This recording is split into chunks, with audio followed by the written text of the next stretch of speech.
Ration কাৰ্ডত থকা প্ৰত্যেকটো পৰিয়ালৰ বাবে খুবেই গুৰুত্বপূৰ্ণ আপডেট এটা ওলাই আহিছে, যিটো জনাটো ৰেচন কাৰ্ডত থকা প্ৰত্যেকটো পৰিয়ালৰ বাবে অত্যন্ত গুৰুত্বপূৰ্ণ। যদি আপোনালোকৰ ঘৰৰ ৰেচন কাৰ্ড আছে তো এই ভিডিঅ'টো প্ৰথমৰ পৰা শেষলৈ চাই থাকিব, কিয়নো যদি আপোনালোকে এই ভিডিঅ'টো ভালকৈ নাচায় আৰু বিষয়টো নাজানে তেনে ক্ষেত্ৰত আপোনালোকৰ নিজৰ নামো ৰেচন কাৰ্ডৰ পৰা কটন হ'ব পাৰে বা ৰেচন কাৰ্ডত যিসমূহ সুবিধা আছে সেই সুবিধাসমূহ পৰা বঞ্চিত হ'ব পাৰে। তো গতিকে আপোনালোকৰ বাবে এই ভিডিঅ'টো অত্যন্ত গুৰুত্বপূৰ্ণ। তো যদি আপোনালোকৰ ঘৰত ৰেচন কাৰ্ড আছে তো এতিয়া কথা হ'ল যে যিসকল ৰেচন কাৰ্ড আছে সেইসকলৰ প্ৰত্যেকজন পৰিয়ালৰ সদস্যৰ কিন্তু EKYC কৰিবলৈ দিছিল। তো আপোনালোকে সকলোৱে জানে।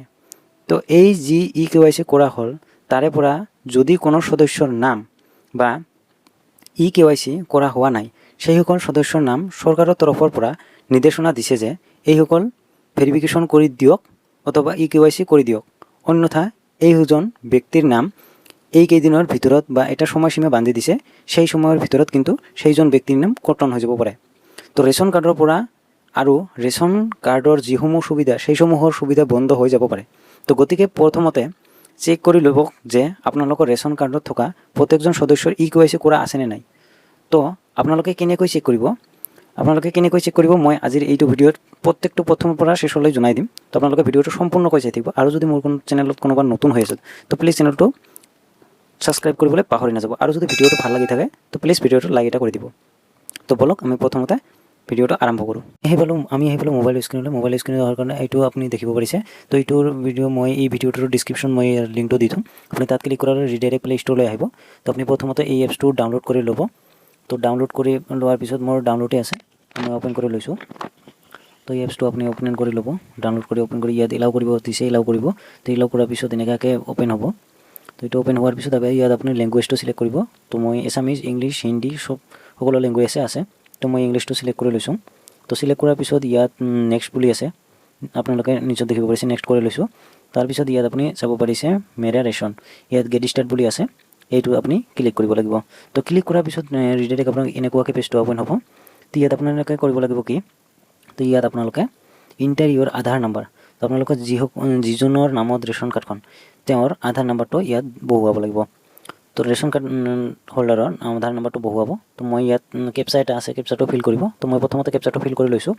তো লগ ইন উইথ OTP বুলি লিখা আছে, তাত আপুনি ক্লিক কৰিব। ক্লিক কৰাৰ লগে লগে OTP চেণ্ড ছাকচেছফুলি, তো এনেকুৱাকৈ আহিব, আপুনি অ'কে বুলি মাৰি দিব। তো ইয়াত OTP আহি যাব। তো মোৰ OTP আহি গৈছে। তো মই প্ৰথমতে OTPটো ইয়াত ফিল কৰি ল'ম। তো আপোনালোকে এনেকৈ ফিল কৰি ল'ব OTPটো। তো OTP ফিল কৰাৰ পিছত ইয়াত ভেৰিফাই বুলি এটা অপশ্যন আছে, তাত আপোনালোকে ক্লিক কৰিব। তো ভেৰিফাইড ক্লিক কৰাৰ লগে লগে ইয়াত এনেকুৱাকৈ আহিব OTP ভেৰিফাইড ছাকচেছফুলি বুলি, ক্ৰিয়েট এমপিন। তো এমপিন আপুনি ইয়াত ক্ৰিয়েট কৰি ল'ব। ক্ৰিয়েট কৰি লোৱাৰ কাৰণতে আপোনালোকে পিছত ইয়াত আৰু যদি লগ ইন কৰিবৰ প্ৰয়োজন হয় তো আপোনালোকে লগ ইন কৰিব পাৰিব, তো এমপিনৰ জৰিয়তে। তো মই ইয়াত এমপিনটো বনাই লৈছোঁ, তো আপোনালোকে বনাই ল'ব, এইটো বহুত সুবিধা হয়। তাৰপিছত নেক্সট বুলি ইয়াত ক্লিক কৰিব। ৰি ইণ্টাৰ এমপিন বুলি আহিছে, ৰি কৰাৰ পিছত ইয়াত আপুনি যাব পাৰিছে এমপিন কমপ্লিট, তো ইয়াত আপুনি এলাউ কৰি দিব। এলাউ কৰাৰ পিছত আপুনি চাব পাৰিছে যিজনৰ নামৰ ৰেচন কাৰ্ডখন, ইয়াত ডিজিটেল ৰেচন কাৰ্ডখন ওলাই আহিছে। তো আপোনালোকে ডিজিটেল ৰেচন কাৰ্ডখনো ডাউনলোড কৰিব পাৰিব ইয়াৰ পৰা। তো আপোনালোকে চাইছে, তো ইয়াত বহুত অপশ্যন আছে, আপোনালোকে চাব পাৰিছে। তো প্ৰথমতে ইয়াত আপুনি কি কৰিব, মেনেজ ফেমিলি ডিটেইলছ বুলি আছে, তাত আপুনি ক্লিক কৰিব। তো তাত ক্লিক কৰাৰ লগে লগে আপোনালোকে চাব পাৰিছে এনেকুৱাকৈ সকলোৰে নাম, যিসকল ব্যক্তিৰ ৰেচন কাৰ্ডৰ নাম আছে সকলোৰে নামখিনি ইয়াত আহিব এনেকুৱাকৈ। তো ইয়াত আপুনি চাব পাৰিছে। তো তাৰপিছত মই আপোনাক কৈ আছোঁ, যদি আপোনাৰ KYC হোৱা নাই কেনেকৈ শ্ব' কৰিব, আপুনি কেনেকৈ গম পাব। তো ইয়াত লিখা আছে নট ৰিপেইড বাই ভেৰিফাইড, তো ইয়াত এনেকুৱাকৈ লিখা আছে। তো মোৰো এজনৰ হোৱা নাই, তো সম্পূৰ্ণখিনি আপুনি চাব পাৰিছে এনেকুৱাকৈ লিখা থাকিব। আৰু এইখিনি আপুনি অনলাইনৰ যোগেদি আপুনি কৰিব নোৱাৰিব, এইখিনি আপুনি য'ৰ পৰা আপোনালোকে ৰেচনৰ সুবিধাখিনি পায় বা সুলভ মূল্যৰ দোকানত যিটো আপোনালোকে চাউল লয় বা যিকোনো বস্তু সামগ্ৰী লয়, তাত আপুনি যাই আপোনাৰ আধাৰ কাৰ্ডখন, ভোটাৰ আই কাৰ্ড আৰু ৰেচন কাৰ্ডখন, এই তিনিখন আপোনালোক তাত জমা দিব লাগিব আৰু ক'ব লাগিব মই ইয়াৰ EKYCটো কৰি দিয়ক। তো সিহঁতে কৰি দিব। আৰু কথা হ'ল কি, আপোনালোকে এনেকৈ EKYCটো কৰিব পাৰিব বা এনেকৈ চেক কৰিব পাৰিব। তো এইখিনি ইমানখিনিয়ে।